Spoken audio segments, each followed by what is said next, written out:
നമസ്കാരം. ശ്രീമദ് ഭാഗവതം മൂലം പ്രഭാഷണം ഭാഗം 180. ഓം ഗം ഗണപതയേ നമഃ. ഓം സം സരസ്വതേ സ്വാഹ. ഓം ശ്രീ ഗുരുഭ്യോ നമഃ.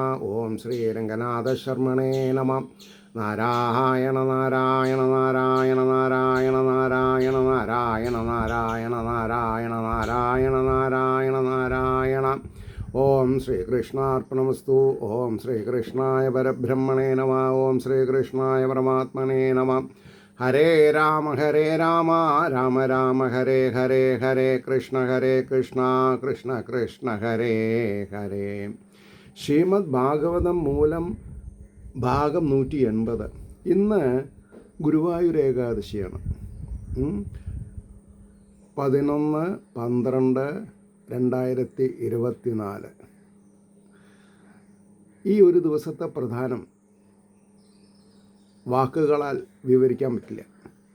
അപ്പോൾ അന്ന് തുളസീദളം ഗ്രൂപ്പിന് വേണ്ടിയിട്ടും മറ്റ് എൻ്റെ ഭാഗവത ഭക്തദാസ കുടുംബാംഗങ്ങൾക്കും വേണ്ടി ഈ ഭാഗവത മൂല പ്രഭാഷണം എൻ്റെ ഒരു ആശംസയായിട്ട് ഞാൻ നിങ്ങൾക്ക് സമർപ്പിക്കണം. ഇന്നലെ എനിക്കിത് പറയാൻ പറ്റില്ല. സാധാരണ തലേദിവസം വൈകുന്നേരം റെക്കോർഡ് ചെയ്തിട്ട് കാലത്ത് എയർ ചെയ്യുക ചെയ്യുക. അപ്പോൾ ഈശ്വരനായിരിക്കാം ഇന്ന് കാലത്ത് നിങ്ങളെ അഭിസംബോധന ചെയ്ത് ഇത് എത്തിക്കണം എന്നുള്ള ധാരണയിലേക്ക് എത്തിയിട്ടുണ്ടാവുക. അപ്പോൾ എന്തായാലും ദ്വിതീയ സ്കന്ധത്തിൽ 8-ാം അധ്യായത്തിൽ 8-ാമത്തെ ശ്ലോകമാണെന്ന് പറയേണ്ടത്. ആസീദ്യദുദരാത് പത്മം ലോകസംസ്ഥാനലക്ഷണം യാവാനയം വൈ പുരുഷ ഇയത്താവയവേ പൃഥക് താവാനസാവിധി പ്രോക്ത സംസ്ഥാവയവവാനിവ. ആസീദ്യദുദരാത് പത്മം ലോകസംസ്ഥാനലക്ഷണം യാവാനയം വൈ പുരുഷ ഇയത്താവയവേ പൃഥക് താവാനസാവിധി പ്രോക്ത സംസ്ഥാവയവവാനിവാം. അതായത് വെവ്വേറെ ഇത്രയെന്നുള്ള അവയവങ്ങളാൽ പുരുഷൻ എത്രമാത്രമുള്ളവനെന്ന് പറയപ്പെട്ടിരിക്കുന്നുവോ, ലോകങ്ങളുടെ ലക്ഷണത്തോടു കൂടിയ താമര യാതൊരുവൻ്റെ ഉദരത്തിൽ നിന്ന് ഉണ്ടായോ, ഇവനും അത്രമാത്രമുള്ള അവയവങ്ങളുള്ളവനെന്ന പോലെ പറയപ്പെട്ടിരിക്കുന്നു. അതായത് മോസ്റ്റ് അൺഡിസ്ക്രൈബ്ഡ് ശക്തിയെന്നോ ബലമെന്നോ അവയവമെന്നോ എന്ത് വേണമെങ്കിലും പറയാം. ഡിസ്ക്രൈബ് ചെയ്യാൻ പറ്റില്ല ഭഗവാൻ എത്ര അവയവങ്ങളാണെന്നുള്ളത്. നമ്മുടെ കാര്യം അങ്ങനെ തന്നെയല്ലേ. നമ്മുടെ ഉള്ളിൽ മോർ ദാൻ എന്താണ് പറയുക 92,000 കിലോമീറ്റേഴ്സ് നീളമുള്ള നാഡീനരമ്പുകളാണത്രേ. ഈ ഭൂമിയുടെ സർക്കംഫറൻസിനെ 2 പ്രാവശ്യം ചുറ്റാൻ മാത്രം വലുപ്പമുള്ള നാഡീവ്യൂഹങ്ങളാണ് നമ്മുടെ ശരീരത്തിലുള്ളത്. ഇതൊക്കെ വല്ലവർക്കും അറിഞ്ഞ് സന്തോഷിക്കാൻ സാധിക്കുന്നുണ്ടോ? അപ്പോൾ അതിൻ്റെ ഇപ്പോൾ നമ്മൾ വായിച്ചതിൻ്റെ ഒരു ഭാവാർത്ഥം പറയുമ്പോൾ, ആരുടെ ജഠരത്തിൽ നിന്ന് 3 ലോകങ്ങളുടെ ആകൃതി രൂപമായ താമരപ്പൂ ഉണ്ടായോ? ഒരു താമരപ്പൂവല്ല, താമരപ്പൂ രൂപമുണ്ടായോ എന്നാണ് ചോദിച്ചത്. അത് പ്രത്യേകിച്ച് ഭാരതം എന്ന് പറയുമ്പോൾ അത് ഏകദേശം ഇങ്ങനെ ഉണ്ടാവുക. പ്രമേഷയോ അതൊക്കെ അറിഞ്ഞിട്ട് സന്തോഷിക്കാൻ സാധിക്കണം. അപ്പോൾ പറഞ്ഞു 3 ലോകങ്ങളുടെ ആകൃതി രൂപമായ താമരപ്പൂ ഉണ്ടായോ. ആ ഈശ്വരൻ ഇത്രയെന്ന് കണക്കുള്ള അവയവങ്ങളാൽ സാധാരണ പുരുഷൻ എത്രമാത്രമുള്ളവനായിട്ട് പറയപ്പെട്ടിരിക്കുന്നുവോ അത്ര അവയവങ്ങളും ആകൃതിയുമുള്ളവനാണെന്ന് വർണ്ണിക്കപ്പെട്ടിരിക്കുന്നുവല്ലോ. അങ്ങനെയായാൽ ജീവനും ഈശ്വരനും തമ്മിൽ എന്തു ഭേദം എന്ന് തിരിച്ചറിയുവാൻ തക്കവണ്ണം അരുളി ചെയ്യണം. സത്യത്തിൽ ഈശ്വരനും ജീവനും വ്യത്യാസമില്ല. കാരണം എന്താ, ജീവൻ എന്നുള്ളത് പ്രമാണിക ഗ്രന്ഥങ്ങളുടെ അഭാവത്തിൽ പറഞ്ഞു വരുന്നൊരു വാക്ക്. എപ്പോൾ ഒരിക്കൽ പുരാണ ഇതിഹാസങ്ങളും പുരാണങ്ങളും വായിച്ച് മനസ്സിന് അഭിവൃദ്ധി പ്രാപിക്കണം, അപ്പോൾ നമ്മൾ ആത്മസ്വരൂപന്മാരാണെന്നും പരമാത്മ ചൈതന്യം തന്നെയാണ് എൻ്റെയും നിങ്ങളുടെയും ഉള്ളിലുള്ളത് എന്നുള്ള വസ്തുത നമ്മൾക്ക് തിരിച്ചറിവുണ്ടാവും. ഈ തിരിച്ചറിവിൻ്റെ അഭാവത്തിലാണ് നമ്മൾ നെട്ടോട്ടം ഓടണത്. ഏതമ്പലത്തിൽ പോയി എന്ത് വഴിപാട് ചെയ്താലാണ് നമ്മൾക്ക് ശാന്തി സമാധാനം ഉണ്ടാവുക? ഇരുന്ന ഇരിപ്പിൽ ചൈതന്യം നമ്മുടെ ഉള്ളിലാണെന്ന് അറിഞ്ഞാൽ ആ ഠാവട്ടത്തിൽ നിന്ന് പുറത്തു പോകേണ്ട ആവശ്യമില്ല. അഹം ബ്രഹ്മാസ്മി തത്വമസി അയമേവ ബ്രഹ്മം പ്രജ്ഞാനം ബ്രഹ്മ, ഈ മഹാവാക്യങ്ങളെ പിന്തുടർന്നാൽ മതി. അടുത്ത ശ്ലോകം. അജസൃജതി ഭൂതാനി ഭൂതാത്മാ യദനുഗ്രഹാത് ദദൃശ്യേന തദ്രൂപം നാഭിപത്മസമുദ്ഭവ. അജസൃജതി ഭൂതാനി ഭൂതാത്മാ യദനുഗ്രഹാത് തദൃശ്യേന തദ്രൂപം നാഭിപത്മസമുദ്ഭവ.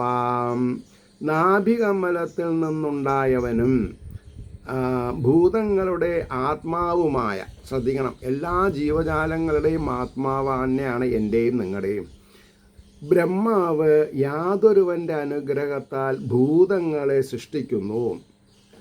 യാതൊരുവനാൽ അവൻ്റെ രൂപം കാണപ്പെട്ടു. ആരാണ്? സച്ചിദാനന്ദ സ്വരൂപനായ അന്തര്യാമിയായ കൂടസ്ഥനായ ബാലാഗ്ര ശതഭാഗസ്യ വിസ്തരസ്യ ഏകോ ജീവ എന്ന പ്രമാണത്തിൽ ഒരു തേജോപുഞ്ചമായിട്ട് നമ്മുടെ ശരീരത്തിന് ചൂടും എനർജിയും തരുന്ന ആ ബ്രഹ്മസ്വരൂപത്തിനെ അറിഞ്ഞാൽ ബാക്കിയൊക്കെ നിഷ്പ്രഭാണ്, ഒന്നുമില്ല. മനസ്സിലായി? എല്ലാറ്റിനെയും കാണിച്ചു തരുന്നത് ഈ ആത്മാവാണ്. അതിൻ്റെ ഒരു ഭാവാർത്ഥം പറയുമ്പോൾ, ശ്രീനാരായണ നാഭികമലത്തിൽ നിന്നുണ്ടായവനും വ്യഷ്ടി ഉപാധികളായ ജീവന്മാരുടെ നിയന്താവുമായ ബ്രഹ്മാവ് യാതൊരുവൻ്റെ അനുഗ്രഹത്താൽ വ്യഷ്ടി ഉപാധികളായ പ്രാണികളെ സൃഷ്ടിക്കുന്നു. യാതൊരുവൻ്റെ കരുണാകടാക്ഷത്താൽ തന്നെ ആ രൂപത്തെ ദർശിക്കുകയും ചെയ്തുവോ ആ പരമപുരുഷന് സാധാരണ ജീവന്മാരിൽ നിന്ന് വിശേഷം ഇല്ലാതിരിക്കയില്ലല്ലോ. അതിനെ അങ്ങ് പറഞ്ഞു കേൾപ്പിക്കണം എന്ന് പറഞ്ഞു. ശരി, 10ാമത്തെ ശ്ലോകം. സജാപി യത്ര പുരുഷോ വിശ്വസ്തിത്യുത്ഭവാപ്യയാം മുക്ത ആത്മമായാം മായേഷാശേതേ സർവഗുഹാശയാം. സജാപി യത്ര പുരുഷോ വിശ്വസ്തിത്യുത്ഭവാപ്യയാ മുക്ത ആത്മമായാം മായേഷാശേതേ സർവഗുഹാശയാം. വിശ്വത്തിൻ്റെ സ്ഥിതിയും ഉത്ഭവവും നാശവും ആരിൽ ഇരിക്കുന്നുവോ മായയുടെ ഈശ്വരനും സകലരുടെ മനോഗുഹകളിൽ ശയിക്കപ്പെട്ടവനുമായ. ഇതാണ് ഞാൻ എപ്പോഴും നിങ്ങളോട് പറഞ്ഞ സർവഗുഹാശയ. ഇത് ഞാൻ എഴുതിയതല്ല, ഭാഗവതത്തിൽ വ്യാസർ എഴുതിയിട്ടുള്ളതാണ്. ഞാനിത് ആദ്യം മുതൽക്ക് അറിയാൻ കാരണം എൻ്റെ ജീവിതത്തിലെ പ്രശ്നങ്ങൾ പലതുണ്ടെങ്കിലും ഞാൻ ആ പ്രശ്നങ്ങളെ പ്രശ്നങ്ങളെ തരണം ചെയ്യാൻ കരുത്തുറ്റാക്കി തന്നത് ഈ ഒരു ബേസിക് എലിമെൻ്റ്. ആത്മാവ് സർവജീവ ഗുഹാശയനാണ്, എല്ലാവരിലും ഉണ്ട്. അപ്പോൾ അവിടെ ശത്രുമിത്ര ഉദാസീന ഭാവം ഉണ്ടായിട്ട് കാര്യമില്ല. ആരേനെ ശത്രുക്കളാക്കി, ആരാണ് ശത്രുക്കളെന്ന് വിചാരിക്കുന്നത് അവരവർക്കാണ് ദോഷം. ഇതറിഞ്ഞാൽ, ഇതാണ് ബാലപാഠം പഠിക്കേണ്ടത്. നമ്മളിപ്പോൾ എന്തെല്ലാം കാണാൻ പാഠം പഠിക്കുന്നുണ്ട്, പഠിക്കേണ്ടത് പഠിക്കണില്ല. അത് നമുക്ക് പറഞ്ഞു തരാനുള്ള സമയം ആയിട്ടില്ല, എല്ലാവർക്കും കേൾക്കാനുള്ള സമയമായിട്ടില്ല. ഭഗവാൻ പറയുന്നുണ്ട്, എൻ്റെ അനുഗ്രഹാശിസ്സുകളുള്ളവർക്ക് എൻ്റെ വിഭൂതികളെ ഞാൻ അറിയിക്കൂ. അതാണ് വാസ്തവം. അപ്പോൾ സർവഗുഹാശയ, സകലരുടെ മനോഗുഹകളിൽ ശയിക്കുന്നവനുമായ പുരുഷൻ തൻ്റെ മായയെ വെടിഞ്ഞ് എവിടെ ശയിക്കുന്നു? എവിടെ ശയിക്കുന്നു? നമ്മുടെ ഹൃദയഗുഹത്തിൽ. അതറിയണില്ല നമുക്ക്. അടുത്തത് അതിൻ്റെ ഭാവാർത്ഥം പറയാം. ലോകങ്ങളുടെ സൃഷ്ടിസ്ഥിതി സംഹാരങ്ങളെ വഹിച്ചിരിക്കുന്നവനും മായയുടെ ഈശ്വരനും സർവപ്രാണികളുടെ ഹൃദയഗുഹയിൽ പ്രവേശിച്ചിരിക്കുന്നവനുമായ പുരുഷൻ ഈശ്വരൻ മായയെ ഉപേക്ഷിച്ചിട്ട് എവിടെ ശയിക്കുന്നുവോ അതിനെയും അങ്ങ് അരുളി ചെയ്യണമെന്ന് പറഞ്ഞു. ശരി, കേൾക്കാം. അടുത്തത് 11ാമത്തെ ശ്ലോകം. പുരുഷാവയവൈർലോക സപാല പൂർവകൽപിത ലോകൈരമുഷ്യാവയവ സപാലൈരിതി ശുശ്രുമാം. പുരുഷാവയവൈർലോക സപാല പൂർവകൽപിത ലോകൈരമുഷ്യാവയവ സപാലൈരിതി ശുശ്രുമാം.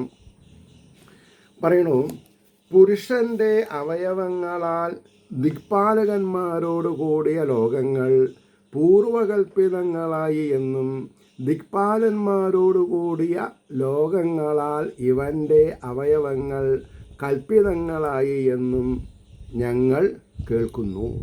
ഇതാണ് അതിൻ്റെ വാക്കാർത്ഥം. ഇനി അതിൻ്റെ ഭാവാർത്ഥം പറയുമ്പോൾ, ദിക്പാലന്മാരോട് കൂടിയ ലോകങ്ങൾ പുരുഷൻ്റെ അവയവങ്ങളാൽ മുമ്പത്തെ പോലെ കൽപ്പിതങ്ങളായെന്നും ആ പുരുഷൻ്റെ അവയവങ്ങൾ ദിക്പാലന്മാരോട് കൂടിയ ലോകങ്ങളാൽ കൽപ്പിതങ്ങളാണെന്നും ഞങ്ങൾ കേൾക്കുന്നു. ഇതിലുള്ള വിരോധം പരിഹരിക്കപ്പെടണം എന്ന് പറഞ്ഞാൽ തെറ്റിദ്ധാരണാജനകമായ കാര്യങ്ങൾ എവിടെയുണ്ടോ അത് ഇല്ലായ്മ ചെയ്ത് തരണം എന്ന് പറഞ്ഞു. 12 യാവാൻ കൽപ്പോ വികൽപ്പോ വാ യഥാകാലോ അനുമീയത്തെ ഭൂതഭവ്യഭവശബ്ദ ആയുർമാനം ചയൽ സദാ. യാവാൻ കൽപ്പോ വികൽപ്പോ വാ യഥാകാലോ അനുമീയത്തെ ഭൂതഭവ്യഭവശബ്ദ ആയുർമാനം ചയൽ സദാ. മഹാപ്രളയം, അവാന്തരപ്രളയം, എത്ര കാലക്കണക്കുള്ളത്, ഭൂതം ഭവ്യം ഭവത് എന്നീ പറയപ്പെടുന്ന കാലവും കാര്യരൂപത്തിൻ്റെ ആയുസ്സിൻ്റെ കണക്കും ഏതുവിധം അനുമാനം ചെയ്യപ്പെടുന്നു. അനുമാനം ചെയ്യുക, കാൽക്കുലേറ്റ് ചെയ്യണം. n=0 മാത്തമാറ്റിക്സിൽ ഒരു ബേസ് ഉണ്ട്, PNR/100 എന്നൊക്കെ പറഞ്ഞിട്ട് അല്ലേ. എന്താണ് മുതൽ, എന്താണ് ചെലവ്, എന്താണ് ലാഭം എന്നൊക്കെ അറിയണം. അപ്പോൾ ഏതിനെങ്കിലും ഒന്നിനെ 0 ആയിട്ട് കണക്കാക്കണം. അപ്പോൾ എൻ്റെ ഗുരുനാഥൻ എന്നെ പഠിപ്പിച്ചിട്ടുണ്ട്, പൂജനായ എന്നെ പൂജ്യനാക്കി. വാക്ക് ഒന്നാണ്, പക്ഷേ അർത്ഥം രണ്ടാ. പൂജ്യം എന്ന് പറഞ്ഞാൽ 0, പൂജ്യനാക്കി എന്ന് പറഞ്ഞാൽ ഡിവൈനാക്കിയെന്ന്. അപ്പോൾ പൂജ്യന്മാരാണ് പൂജ്യമാണ് പൂജനീയമായിട്ടുള്ളത്. ഇതൊക്കെ മനസ്സിലാക്കിയാൽ മനസ്സിൽ ഒരു ക്ലേശങ്ങളും ഉണ്ടാവില്ല, ഒരു ക്ലേശങ്ങളും നമ്മളെ മതിക്കില്ല. അപ്പോൾ അതിൻ്റെ ഒരു എന്താ പറയുക, ഭാവാർത്ഥം പറയാം. മഹാപ്രളയമെന്നും അത് നമ്മൾ വായിച്ചു. ഇനി നമുക്ക് 13ാമത്തെ ശ്ലോകമാണ് പറയേണ്ടത്.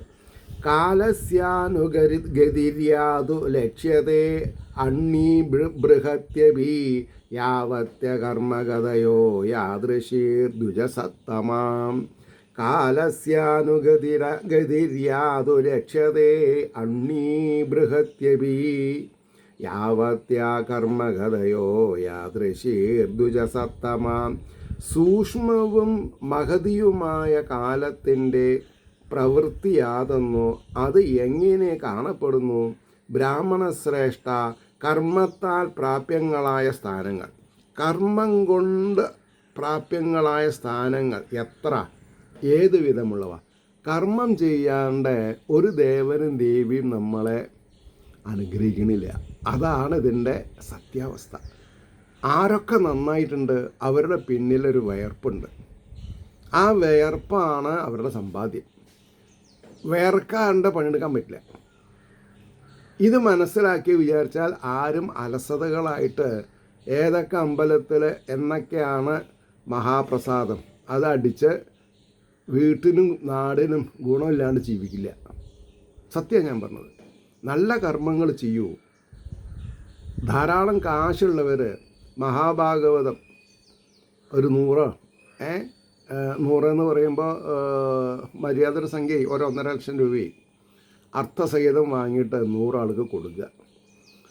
അവർ അത് 1500 റുപ്യ ഒന്നായിട്ട് കൊടുക്കാൻ പറ്റിയില്ലെങ്കിൽ 500 റുപ്യയായിട്ടൊരു 3 ഗഡുവായിട്ട് മടക്കി കൊടുക്കുക. അപ്പോൾ അതൊരു ട്രസ്റ്റായി, അത് വലുതാവും. ഇതൊക്കെയാണ് നമ്മൾ ചെയ്യേണ്ടത്. വായനാശീലം വളർത്തണം, വായിച്ച് രക്ഷപ്പെടണം. കുഞ്ഞുണ്ണി മാഷ് പറയും, വായിച്ചാൽ വളരും, വായിച്ചില്ലെങ്കിൽ വളയും, കൂനും നടത്തും. അപ്പോൾ എനിക്കിതിൽ യാതൊരു ലാഭക്കച്ചവടമില്ല. എന്നാ ഉണ്ടേനും എന്താ അത്? നിങ്ങൾ ഓരോരുത്തരും വിഷയവിമുക്തന്മാരായി സന്മാർഗനിരതന്മാരായാൽ നിങ്ങളുടെ ഉള്ളിലുള്ള ചൈതന്യം എന്നെ ബ്ലെസ് ചെയ്യും. അത് നിങ്ങൾക്ക് തടുക്കാൻ പറ്റില്ല. അത് നിങ്ങൾ 10 ആൾ എന്നാൽ രാജഗോപാലിന് അത് ആവശ്യമില്ല, ഞാൻ സബ്സ്ക്രൈബ് ചെയ്യണില്ല, ഞാൻ കേൾക്കണില്ല എന്ന് പറഞ്ഞാൽ നഷ്ടം നിങ്ങൾക്കാണ്, രാജഗോപാലിനല്ല. ഒരു വർഷമായില്ലേ. അപ്പോൾ ഇവിടെ പറയണു, നിമേഷം മുതൽ സംവത്സരം, ഒരു തുടി അത് മുതൽ ഒരു സംവത്സരം നീണ്ടു നിൽക്കുന്ന കാലയളവിനെ പറ്റി പറഞ്ഞു തരണമെന്ന് പറയണം. അപ്പോൾ പറഞ്ഞു, നിമേഷം മുതൽ സംവത്സരം വരെയുള്ള സൂക്ഷ്മവും മഹത്വമായ കാലവ്യാപാരം എങ്ങനെ അറിയപ്പെടുന്നു? ഹേ ബ്രാഹ്മണ ശ്രേഷ്ഠ, കർമ്മത്താൽ പ്രാപ്യങ്ങളായ സ്ഥാനഭേദങ്ങൾ എത്രയുണ്ട്? അവ ഏതേത് വിധത്തിൽ ഇരിക്കുന്നവയാണ്? അപ്പോൾ ഈ കർമ്മത്താൽ പ്രാപ്യങ്ങളായ സ്ഥാനഭേദങ്ങൾ, സ്ഥാനം കിട്ടും, അകർമ്മം ചെയ്താൽ താഴെ വീഴും. പാമ്പും കോണിയും കളിക്കണ കൂട്ടത്തിലാണ്. കോണി കിട്ടിയാൽ ഉയരാം, പാമ്പ് കടിച്ചാൽ താഴത്തേക്ക് വരും. ഓരോ ജീവനും, ഞാനും നിങ്ങളും അടങ്ങുന്ന സമൂഹത്തിൽ എല്ലാവരും ഇൻഡിപെൻഡൻ്റ് എൻറ്റൈറ്റീസാണ്. അതാണ് നമ്മൾ ആദ്യം മനസ്സിലാക്കേണ്ടത്. എല്ലാവരും വ്യക്തികളാണ്. പക്ഷേ ആ വ്യക്തികൾ കൂടെ നിന്നാൽ സമൂഹം വളരും. പക്ഷേ വ്യക്തികളിൽ എന്തുണ്ടായിരിക്കണം? ആത്മാനുഭൂതി ഉണ്ടാവണം. ആത്മാവ് എൻ്റെ ഉള്ളിലാണെന്നും അതാണ് എനിക്ക് അനുഭവം തരുന്നതെന്നും മനസ്സിലായാൽ ഞാൻ ആരെയും ദ്രോഹിക്കില്ല. അപ്പോൾ സനാതനധർമ്മത്തിലെ മഹാവാക്യത്തിലേക്ക് എത്തി, അഹിംസ പരമോ ധർമ്മ. ആ അഹിംസ പരമോ ധർമ്മ ഇല്ലാണ്ട് നമുക്ക് ജീവിക്കാൻ പറ്റില്ല. ജീവിച്ചാൽ ജീവിതം നരകമായിരിക്കും. അടുത്ത ശ്ലോകം, യസ്മിൻ കർമ്മസമാവായോ യഥാ യേനോപഗൃഹ്യത്തെ ഗുണാനാം ഗുണിനാം ചൈവ പരിണാമം അഭിപ്സതാം.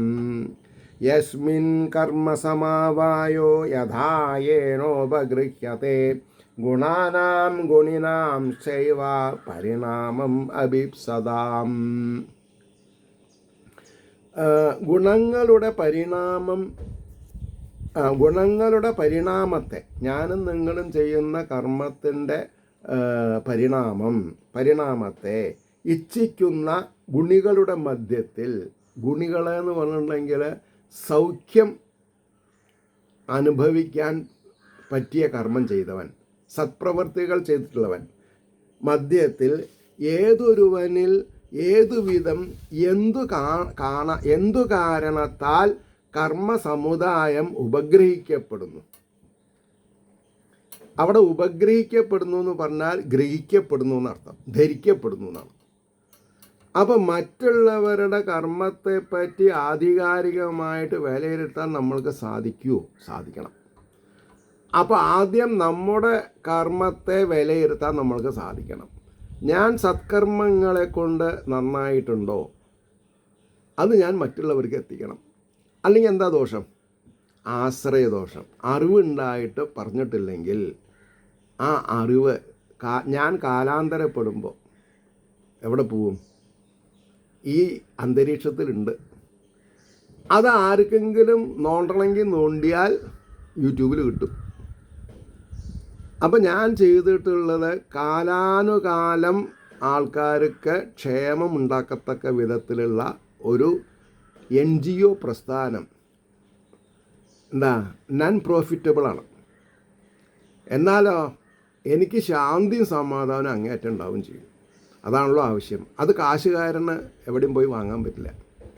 ഒരു രാമായണം പുസ്തകം വാങ്ങാം, ഒരു ഭാഗവത പുസ്തകം വാങ്ങാം. വായിക്കണോ വായിക്കേണ്ടത് എന്ന് നിങ്ങൾ തീരുമാനിക്കും.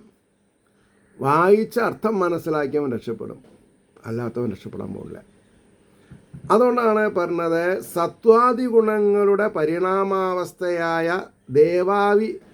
ദേവാദിഭാവത്തെ ഈശ്വരനായി തീരുക. അതാണ് ഈ അഹം ബ്രഹ്മാസ്മി തത്വമസി എന്ന് പറഞ്ഞത്. പരിണാമാവസ്ഥയെ ദേവാദിഭാവത്തെ ആഗ്രഹിക്കുന്ന ജീവന്മാർ കർമ്മങ്ങളെ അനുഷ്ഠിക്കേണ്ടത് ഏതുവിധം, അവയെ ആരിൽ സമർപ്പിക്കണം, അതാണ് ഏറ്റവും വലുത്. ധാരാളം വിയർത്ത് കുളിച്ച് കാശുണ്ടാക്കി അത് കള്ളു കുടിച്ച് അല്ലെങ്കിൽ സ്ത്രീ സേവ ചെയ്ത് അന്യാധീനപ്പെടുത്തി ഒന്നുമില്ലാത്തവനെ പോലെ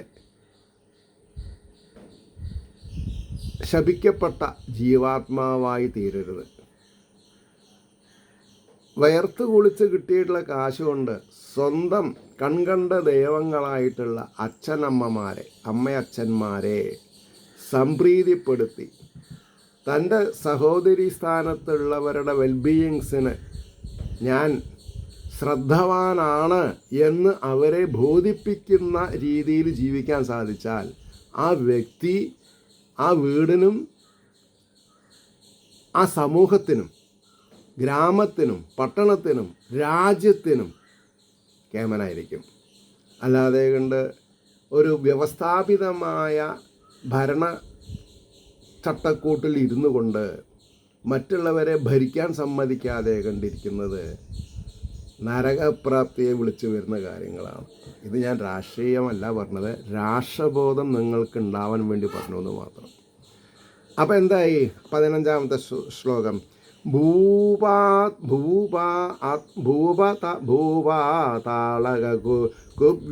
വ്യോമഗ്രഹ നക്ഷത്ര ഭൂപ്രദാം ഒരു മിനിറ്റ്, അതെ, ഭൂപാതാള എന്നാണ്. അതാണ് കൂട്ടക്ഷരാകുമ്പോൾ അർത്ഥം മനസ്സിലാക്കാൻ കുറച്ച് ഭൂപാതാള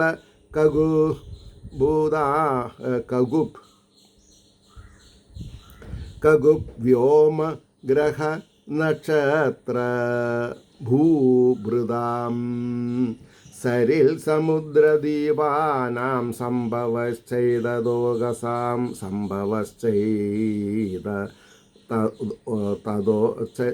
തദോഗസാം ഭൂപാതാള. ഞാൻ ആദ്യം വായിച്ച് കിട്ടിയില്ല. കാരണം എന്താ, എങ്ങനെയാണ് വായിക്കേണ്ടത് എന്നുള്ളത് മനസ്സിലാക്കാൻ കുറച്ച് സമയമെടുത്തു. ആ ഒരു മിസ്റ്റേക്കിനെ ആക്സെപ്റ്റ് ചെയ്യാനുള്ള ഒരു കഴിവ് നമുക്കുണ്ടായാൽ നമുക്ക് ഈശ്വരൻ ഫുൾ മാർക്ക് തരും. അപ്പോൾ ഭൂപാതാള കഗുബ് വ്യോമ ഗ്രഹ നക്ഷത്ര ഭൂഭൃതാം സരിൽ സമുദ്രദീവാനാം സംഭവൈശ്ചതോകസാം. അപ്പോൾ അതിൽ ദിക്ക് കഗുബ് എന്ന് പറഞ്ഞ ദിക്ക്, ഭൂഭൃത്ത് എന്ന് പറഞ്ഞ പർവ്വതം, ഏതദോകസ്സുകൾ എന്ന് പറഞ്ഞാൽ ഇവയാകുന്ന വാസസ്ഥാനമുള്ളവർ എന്നർത്ഥം. അത്രേ പറഞ്ഞുള്ളൂ. ഞാൻ ഭാവാർത്ഥത്തിൽ ശരിക്കും പറയുന്നുണ്ട്. ഭൂമി, പാതാളം, ദിക്കുകൾ, ആകാശം, ഗ്രഹങ്ങൾ, നക്ഷത്രങ്ങൾ, പർവ്വതങ്ങൾ, സരിത്തുക്കൾ, ജലാശയങ്ങൾ എന്നർത്ഥം, സമുദ്രങ്ങൾ, ദ്വീപങ്ങൾ, ഇവയുടെയും ഇവയിലിരിക്കുന്ന പ്രാണികളുടെയും ഉത്ഭവം ഏത് വിധമാണ് എന്നറിയാൻ താല്പര്യമുണ്ട് എന്ന് പറഞ്ഞു. ഭാഗവതത്തിൽ നിന്നാണ് ഞാനിതൊക്കെ വായിക്കണത്. ഭാഗവതത്തിൽ ഇതൊക്കെ ഉണ്ടോ എന്ന് ഭാഗവതത്തിൽ പോയി ഊണ് മാത്രം കഴിച്ച് വന്നിട്ടുള്ളവരെ ആലോചിച്ചാൽ അവർക്ക് നന്ന് പരമശൈലേ. അപ്പോൾ പറഞ്ഞു 16ാമത്തെ പ്രമാണമണ്ഡകോശസ്യാം ബാഹ്യാഭ്യന്തര ഭേദത. അകത്തെന്താണ് പുറത്തെന്താണെന്ന് അറിയണം. ശരീരത്തിൻ്റെ പുറത്തെന്താണ്, ശരീരത്തിൻ്റെ അകത്തെന്താണ്. അതുകൊണ്ടാണ് ഭാഗവതം ഒരു ശാസ്ത്രഗ്രന്ഥമാണ്, ശാസ്ത്രീയമായി അപഗ്രന്ഥിക്കപ്പെട്ട ഒരു ഗ്രന്ഥമാണ്. അപ്പോൾ പറഞ്ഞു പ്രമാണം അണ്ഡകോശസ്യ ബാഹ്യാഭ്യന്തര ഭേദത മഹതാം ച അനുചരിതം വർണ്ണാശ്രമ വിനിശ്ചയാം. അണ്ഡകോശത്തിൻ്റെ ഉള്ളിലും പുറത്തുമുള്ള ഭേദം നിമിത്തമുള്ള പ്രമാണം, അളവ്, മഹാപുരുഷന്മാരുടെ ചരിത്രം, വർണ്ണാശ്രമങ്ങളുടെ നിശ്ചയം, ഇതൊക്കെ അറിയാൻ താല്പര്യമുണ്ട് എന്ന് പറഞ്ഞു. അവതാരാനുചരിതം യഥാശ്ചര്യതമം ഹരേ യുഗാനി യുഗമാനം ച ധർമ്മോ യശ്ച യുഗേ യുഗേ. അവതാരാനുചരിതം യഥാശ്ചര്യതമം ഹരേ യുഗാനി യുഗമാനം ച ധർമ്മോ യശ്ച യുഗേ യുഗേ. ഹരിയുടെ അത്യന്തമാശ്ചര്യമായ യാതൊരു അവതാര ചരിത്രമോ യുഗങ്ങളുടെ കണക്ക് യുഗം തോറും ധർമ്മം യാതെന്നോ അത് വിസ്തരിച്ചറിയണം. അപ്പോൾ പറയണു ഹരിയുടെ ഏറ്റവും ആശ്ചര്യമുള്ള അവതാര ചരിതം, യുഗങ്ങളുടെ കണക്ക്, യുഗം തോറുമുള്ള ധർമ്മവിശേഷം, അതായത് ഓരോ യുഗത്തിലും ഓരോ തരം ധർമ്മങ്ങളാണ്. അപ്പോൾ ധർമാനുഷ്ഠാനം സനാതന ധർമ്മത്തിൽ വലിയൊരു സബ്ജക്റ്റാണ്.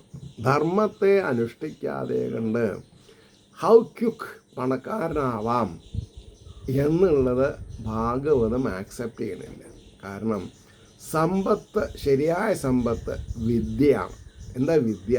എങ്ങനെ ജീവിക്കണം, ജീവിതത്തിൽ പ്രതിസന്ധികൾ വരുമ്പോൾ പ്രതിസന്ധികളെ എങ്ങനെ തരണം ചെയ്യണം, ഇതറിയാതെ കൊണ്ട് കാശുകാരനായിട്ട് വല്ല കാര്യമുണ്ടോ? ഇല്ല. 18ാമത്തെ ശ്ലോകം.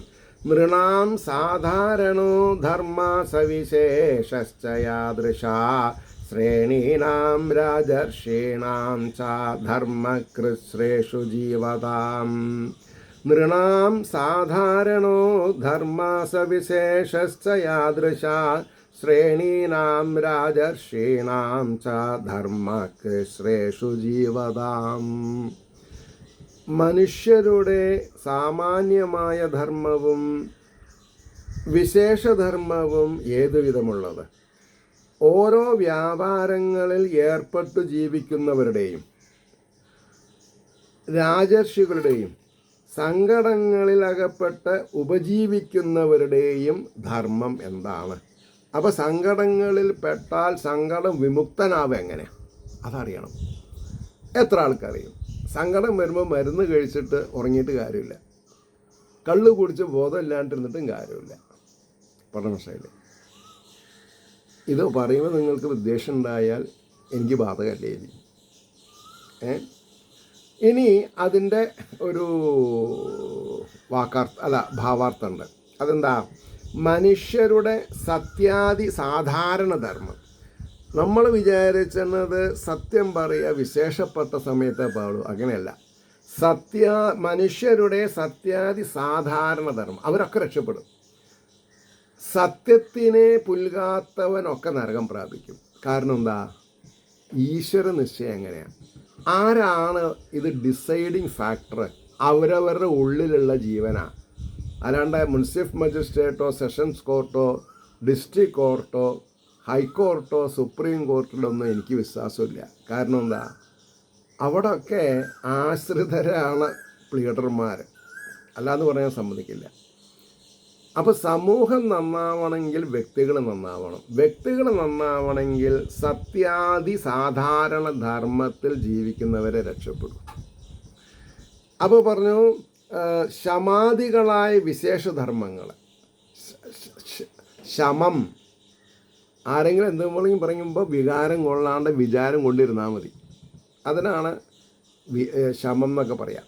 അപ്പോൾ ശമാദികളായ വിശേഷധർമ്മങ്ങൾ, ജാതിഭേദങ്ങളുടെ ധർമ്മങ്ങൾ, രാജർഷികളുടെ ധർമ്മങ്ങൾ, ആപൽക്കാലങ്ങളിൽ ജീവധാരണത്തിനായുള്ള ധർമ്മങ്ങൾ. ആപത്ത് വരുമ്പോൾ എങ്ങനെ ജീവിക്കണം? ആപത്ത് വരുമ്പോൾ ഭാഗവതം വായിച്ചിട്ട് കാര്യമുണ്ടോ? ഇല്ല. ഹോസ്പിറ്റലിൽ പോയാൽ അറിയോ? ഇല്ല. എന്തസുഖത്തിനും ആസ്പത്രിയിൽ പോയാൽ കാശ് കഴിയണ വരെ അവർ നമ്മളെ ട്രീറ്റ് ചെയ്യും. അത് കഴിഞ്ഞാൽ പറയും ഈശ്വരനെ പ്രാർത്ഥിച്ചോളൂ. എന്തുകൊണ്ട് ആദ്യം ഈശ്വരനെ പ്രാർത്ഥിക്കാൻ പറയണില്ല? ഞാൻ എന്തുകൊണ്ടാണ് നിങ്ങളോട് ആദ്യവും അവസാനവും ഈശ്വരാരാധനയിലിരിക്കണം? ആദ്യന്തം ഒരു വ്യത്യാസം വരരുത്. സദാസമയത്തും ഈശ്വരീയത കൈവിട്ടിട്ടുള്ള കളിക്ക് നമ്മൾ നിൽക്കരുത്. ഈശ്വരീയത എന്ന് പറഞ്ഞാൽ to be kind to all, എല്ലാ ജീവജാലങ്ങളോടും മര്യാദാമസൃണമായ രീതിയിൽ ജീവിക്കാനാണ് പറഞ്ഞത്. അല്ലാത്തൊരു ജീവിതം നമ്മളാക്കില്ല, നല്ലവരാക്കില്ല. അവിടെ നിർത്താം. ഏവർക്കും ശ്രീ ഹരിയുടെ അനുഗ്രഹാശസ്സുകൾ നിർലോഭം ഉണ്ടാവട്ടെ എന്നും ലോകാസമസ്ത സുഖിനോ ഭവന്തു ആയിരിക്കട്ടെ നമ്മുടെ പ്രാർത്ഥന എന്നും ഓർമ്മിപ്പിച്ചുകൊണ്ട് നമസ്കാരം. നാളെ കാണാം.